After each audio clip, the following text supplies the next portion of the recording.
All right, good afternoon, everybody. My name is Corinne Judge, and I'm going to be talking to you about OSHA's Powered Industrial Truck Standard, and particularly parts M and N for operations and traveling. So just some justification before we get started. Why do we care about PIT? Why are we here listening to this presentation today? First of all, PIT are very common equipment. If you're a safety professional, chances are that you probably have had or will have contact with PIT in the workplace. And the big thing with PIT is that they're responsible for actually many fatalities, about 100 each year and over 20,000 injuries each year as well. And I think the largest reason is because, they're a large piece of machinery. They weigh a lot. The average is about 9,000 pounds, but they can weigh a lot more than that. And it doesn't take much for them to generate a lot of force and cause some serious damage or harm. So as far as the agenda goes, the OSHA standard has basically three kinds of categories of rules. I've broken them down for this presentation into equipment, rules for drivers, and rules for other workers or pedestrians around the pit. And we're just going to go through each one in order. So as far as regulations for equipment goes, here you have a diagram of a pretty standard type of pit. And then the parts of the pit that are underlined in red are the ones that are actually addressed in parts M and N. So first you have your overhead guard, and OSHA specifies that each pit has to have an overhead guard that will protect the driver. The things it has to protect the driver from are just sort of boxes and packages. It doesn't have to protect the driver from the full weight capacity of the pit, just from small things that might fall or come at the driver as they're going about their business. Also, each pit has to have a load backrest, and this just protects the driver from the load if it were to fall back at all. And then the mast, this isn't actually a safety feature so much as just something that comes up later in the standard, so I wanted to point it out so that everyone kind of has an idea of what it is and where it is on the pit.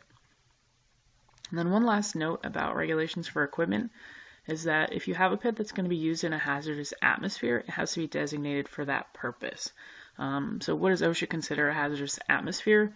There are actually several different considerations, but generally you're looking at things like a high concentration of flammable metals or dust in the air, coke dust, things like that, anything that's going to be flammable. And the way you can tell if your pit is designated for this purpose is if it has EX or maybe LX, some letter designation on the nameplate, and that'll tell you if it's actually meant for that purpose or not.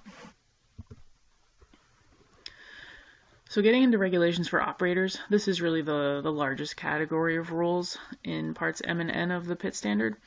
A lot of these are just kind of common sense, but we'll go over them anyway, and then after that we're going to have some kind of special considerations for pit drivers. So general driving regulations, again, some of these are common sense, but no horseplay or stunt driving is going to be tolerated on the pit.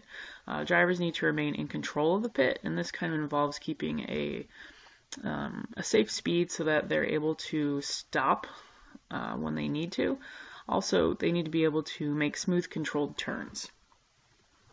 Drivers also need to keep their eyes in the direction of travel, and if they have large loads that are going to be obstructing their vision, then those loads need to be trailing the forks versus leading. Similar to driving a car, you should stay about 3 lengths away from another pit. And also you don't want to pass at intersections or blind spots or other dangerous areas. Just kind of use common sense in those situations. And then again, here's where the mast comes into play. You don't want to be reaching through the mast of the pit to protect your limbs, especially while the pit is running. And then one big rule for pit drivers is that you should never approach pedestrians who can be pinned against something. So if they're standing in front of a bench or a wall or something like that, you definitely don't want to be driving the pit up towards them. So here are just a couple pictures kind of driving home a couple of those rules. On the left-hand side there, you actually have a simulation of an incident with a pedestrian in a pit. They've been pinned up against the wall there, so that kind of reiterates that you don't want to be driving towards pedestrians. And then on the right-hand side there, you have just a diagram of a pit with the mast and just sort of telling you that that's where you don't want to have your hands coming out of the pit.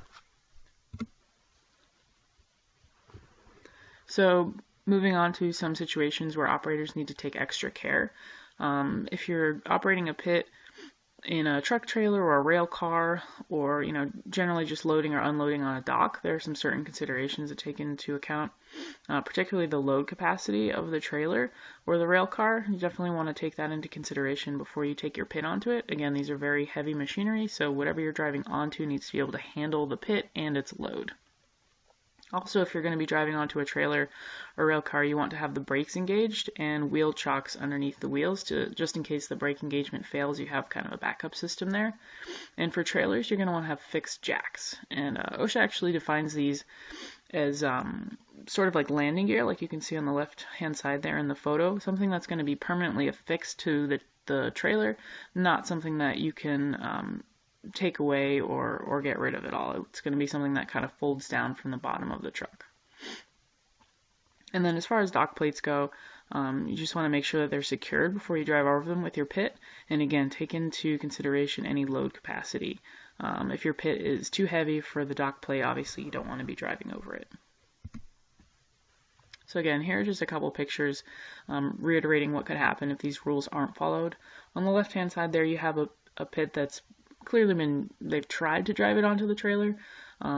Maybe the brakes weren't engaged or there were no wheel chocks there, so when the pit went over the dock plate into the trailer actually moved, causing the pit to fall. And then on the right hand side there, it looks like the load capacity of the truck wasn't taken into consideration, or maybe it didn't have fixed jacks to kind of support the truck in that area. So some other considerations for certain situations are if you're on a graded surface. If you're going up or downhill at more than a 10% grade, the load needs to be leading upward. Also, if you're trying to clear the road surface and you tilt your forks up, you only want to tilt them up as far as necessary to cover that grade.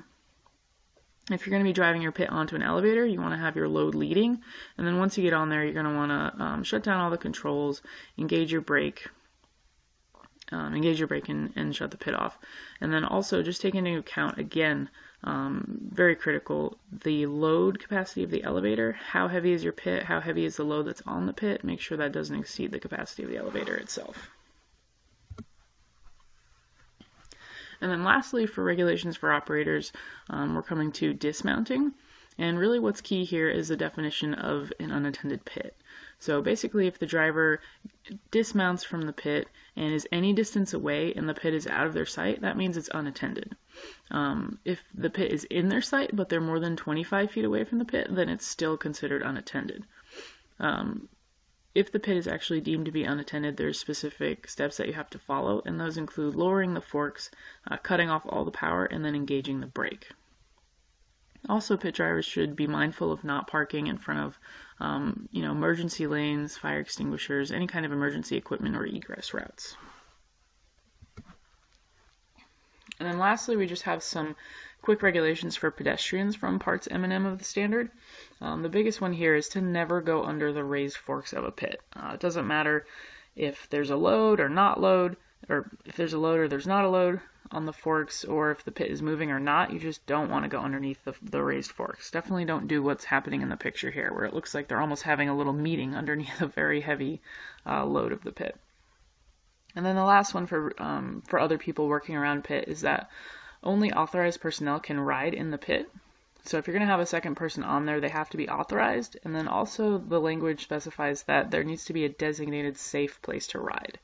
I wasn't able to find any further guidance on this, except for one OSHA training says that the pit has to be designed for 2 people. So basically, rule of thumb, if it's not meant for 2 people, don't put 2 people on it. So that wraps up parts M and N of OSHA's Powered Industrial Truck Standard. If you have any questions, please feel free to reach out to me. Otherwise, thank you for watching and have a great day.